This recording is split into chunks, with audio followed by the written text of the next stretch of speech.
Ang Pasig City Police Station sa ilalim ng pamumuno ni Police Colonel Hendrix B. Mangaldan, hepe ng nasabing himpilan, ay nakipagsanib puwersa sa command group, mga hepe ng tanggapan at mga kinatawan mula sa Eastern Police District, kabilang si Police Captain Eduardo S. Baclig Jr., hepe ng District Tactical Operations Center ng EPD.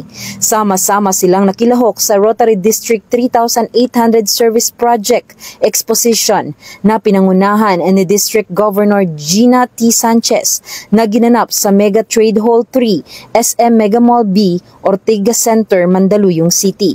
Ang nasabing programa ng Rotary Club ng Pasig ay may temang pagpupugay sa kabayanihan ng Pasig Police na sumasalamin sa kahusayan at mga nagawa ng ating mga kapulisan ng Pasig. Samantala, ipinakita naman ng Pasig Police sa mga dumalo sa nasabing aktibidad ang impresibong presentasyon ng konsepto ng 911 call sa pamamagitan ng simulation exercise na nagpapakita ng mabilis na pagtugon sa mga tawag na nangangailangan ng police assistance at emergency.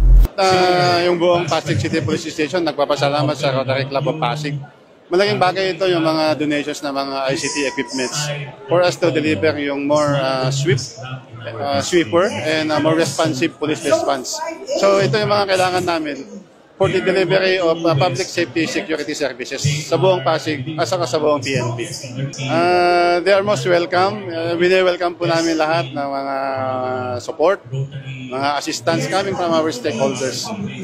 Nakakatuwa dahil both the LGU and the private sectors ay na-appreciate nila itong ating mga adhikain na ganito at yung mga donations patuloy na pumapasok. Upang sa ganun, yung PNP nila ay matulungan nila. Huwag nyo na pong hanapin ang mga pulis sa mga presinto. Kapag yung mga pulis ay nasa inyong mga telepono, dial 911. Sa loob ng 5 minuto, kami po ay darating.